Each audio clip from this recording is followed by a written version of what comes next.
జగన్ అనేటటువంటి వ్యక్తి అంతగా భయపెడుతున్నాడా? 2 నెలలలో మేము అధికారంలోకొస్తే 2 నెలల్లో ఈ అవినీతినంతా వెలికి తీస్తాం. ఎవరైతే ఈ కాలేజీలు, ఆస్పత్రులు తీసుకుంటారో ఆళ్ళని జైల్లో పెడతాం అన్నటువంటి జగన్ మాటకి ముఖ్యమంత్రి చంద్రబాబు దగ్గర నుంచి ప్రతి ఒక్కళ్ళు స్టేట్మెంట్లు ఇయడం చూస్తుంటే అంత భయపడాలా? ఇప్పుడు ఆ లెక్కనైతే ఇదివరకు మేము అధికారంలోకి రాగానే మిమ్మల్ని అందరిని జైల్లో పెడతామని కొన్ని వందల సార్లు చెప్పారు వైఎస్ఆర్ కాంగ్రెస్ పార్టీ. అప్పుడు అది బెదిరింపు కాదు. అది శృంగారం. ఇప్పుడు జగన్ మాట్లాడితే వ్యభిచారం. అది ప్రస్తుతం నడుస్తున్నటువంటి తీరు. మెయిన్ సమస్య ఏంటయ్యా అంటే ఆహ్, వీటిటికి తీసుకునేవాళ్ళు రావాలి. ఇప్పుడు 17 మెడికల్ కళాశాలల్లో 7 పోను 10 కాలేజీలు తీసుకునేవాళ్ళు రావాలి. అట్లాగే ఆస్పత్రులు తీసుకునేవాళ్ళు రావాలి.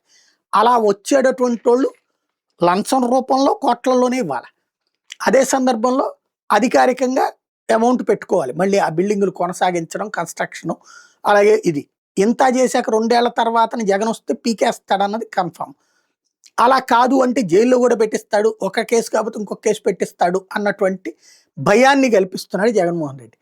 దాంతో ఎవరు రారేమో, రాకపోతే రేపు మన పరిస్థితిని మనం అనుకున్న పద్ధతిలో సక్సెస్ కాము కదా అన్నది వీళ్ళ భయం. అందుకనే జగన్ విధ్వంసకారుడు అన్నటువంటి కోణాన్ని ప్రొజెక్ట్ చేసే ప్రయత్నం చేస్తున్నారు. ఏకైక సమస్యల్లో మెడికల్ కళాశాలలు పీపీపీకి ఇస్తే అది ప్రభుత్వం చేతిలోనే ఉందని గుడ్డిగా నమ్మమని చదువుకున్న మూర్ఖులని కూడా మోటివేట్ చేస్తున్నటువంటి వ్యవహారం.